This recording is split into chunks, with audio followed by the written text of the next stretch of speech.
علماء نے لکھا ہے کہ حکومت اور سلطنت کا جو نظام ہے نا، اسلامی نظام، وہ شورائی نظام ہے۔ شورا ایک جماعت ہونی چاہیے، کمیٹی ہونی چاہیے جو مشورہ دے ملک چلانے کو۔ اکیلا آدمی جو ہے نا وہ ملک نہیں چلا سکتا، اور اکیلا آدمی جو ملک چلاتا ہے وہ ملک کو تباہی کی طرف لے جاتا ہے۔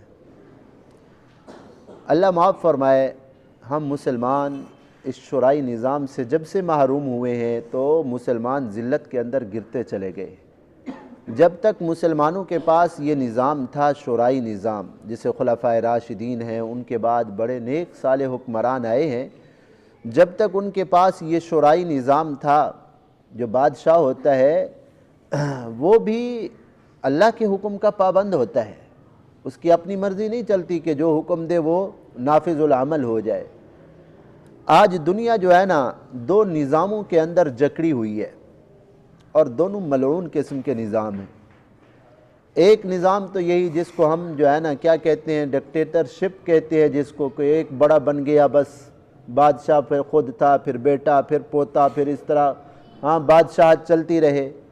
اب اس قسم کے جو بادشاہ ہوتے ہیں وہ اپنے آپ کو جو ہے نا معاذ اللہ ثم معاذ اللہ خدا سمجھتے ہیں، فرعون سمجھتے ہیں۔ بس ہمارا جو حکم ہے یہ ٹلنا نہیں چاہیے، بس ہمارے منہ سے جو بات نکل گئی یہ پوری ہونی چاہیے۔ اور اسی طرح دوسرا نظام جو دنیا کے اندر رائج ہے، دوسرا نظام جو چل رہا ہے وہ چل رہا ہے مغربی نظام، جمہوریت، جس کی لعنت میں ہم سب مسلمان جو ہے نا ملک پھنسے ہوئے ہیں۔ جمہوریت جو ہے نا یہ لعنت ہے اللہ کی طرف سے، عذاب ہے اللہ کی۔ جمہوریت کے اندر کیا ہوتا ہے؟ بندوں کو گنا جاتا ہے، تولا نہیں جاتا۔ ووٹ جو ہوتے ہیں نا، الیکشن جو ہوتے ہیں، ووٹ ہوتے ہیں، اسی پہ ہی حکومتیں بنتی ہیں نا۔ جس کے پاس زیادہ ووٹ ہو گئے جی وہ کامیاب۔ آپ خود دیکھیں، ہم پچھلی آیات کے اندر بھی پڑھتے آئے ہیں۔ اللہ تبارک و تعالی نے پچھلی سورت کے اندر ایک جگہ نہیں کئی جگہ اللہ رب العزت نے فرمایا وَمَا كَانَ أَكْثَرُهُم مُؤْمِنِينَ، اکثریت تو ایمان والے ہے ہی نہیں دنیا کے اندر۔ اکثریت کس کی ہے دنیا میں؟ بے ایمانوں کی ہے۔ اب کہتے ہیں کہ جی 7 ارب مسلمان ہیں۔ 7 ارب دنیا کے اندر مسلمان نہیں، انسان ہے۔ 7 ارب دنیا کے اندر یا 8 ارب آبادی ہے انسانوں کی، ان میں بڑی مشکل سے 2.5 ارب مسلمان ہیں۔ اور مسلمانوں کے اندر بھی ہم دیکھ رہے ہیں کیسے مسلمان ہیں، کوئی قادیانی ہے تو کوئی شیعہ ہے، وہ بھی اپنے آپ کو مسلمان کہلاتے ہیں۔ تو اکثریت کس کی ہوئی؟ کافروں کی ہوئی نا۔ تو جمہوری نظام کے اندر کیا ہوتا ہے؟ ایک جاہل جس کو الف با کا بھی پتہ نہیں، جس کے اندر اخلاق کچھ بھی نہیں ہے، اس کا ووٹ بھی برابر، ایک اللہ والے کا ووٹ بھی ایک حیثیت کا۔ ایسے ہوتا ہے نا جی۔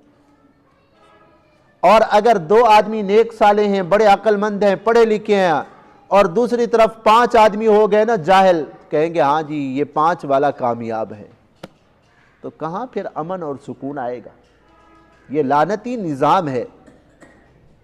اسلام کا جو نظام ہے وہ اسلام کا نظام شورائی نظام ہے، کہ اپنے مشورے سے، جیسے آپ صلی اللہ علیہ وسلم جو ہے نا صدیق اکبر رضی اللہ عنہ کو مسلح کے اوپر کھڑا کر کے گئے ہیں، پھر صحابہ اکرام کے مشورے سے حضرت صدیق اکبر کو خلیفہ بنایا گیا، حضرت عمر کو مشورے سے خلیفہ بنایا گیا، حضرت عثمان کو مشورے سے خلیفہ بنایا گیا۔ آج ہمارے ایسے بھی بادشاہ ہیں، حکمران، جن کو صحیح طور پہ سورہ فاتحہ بھی نہیں آتی، سچی بات، سورہ اخلاص بھی نہیں آتی، پتہ ہی نہیں کہ اسلام کے بنیادی ارکان کیا ہیں۔ وہ ہمارے بادشاہ، وزیر اعظم، صدر ہیں۔ اب جو ملک کے اندر ان کا حکم چلے گا کہ وہ کوئی اللہ کی رحمت والا تو نہیں آئے گا نا اس کے۔ تو بہرحال اسلام کا نظام ہے وہ شورائی نظام۔ اللہ تعالی ہمیں یہ اسلام کا نظام نصیب فرمائے۔ اس جو مغربی جمہوریت ہے اللہ تعالی اس سے امت کی حفاظت فرمائے۔ جب تک یہ مغربی جمہوریت رہے گی ملک کے اندر کبھی امن سکون نہیں آئے۔ اب ایک مسلمان کا ووٹ بھی اسی حیثیت کا، ایک ہندو کا ووٹ بھی اسی حیثیت کا، ایسا ہے نا جی۔ ہندو کا ووٹ بھی وہی حیثیت رکھتا ہے، گنتے ہیں نا جی یہ کتنا ہو گئے، اب ہندو کا ووٹ بھی گنا جا رہا ہے، مسلمانوں کا بھی گنا جا رہا ہے، دونوں ایک حیثیت کے، حالانکہ دیکھنے کے اعتبار سے دونوں کی کوئی زمین آسمان کا بھی جو ہے نا فرق ہے، کوئی ایک حیثیت ہے ہی نہیں۔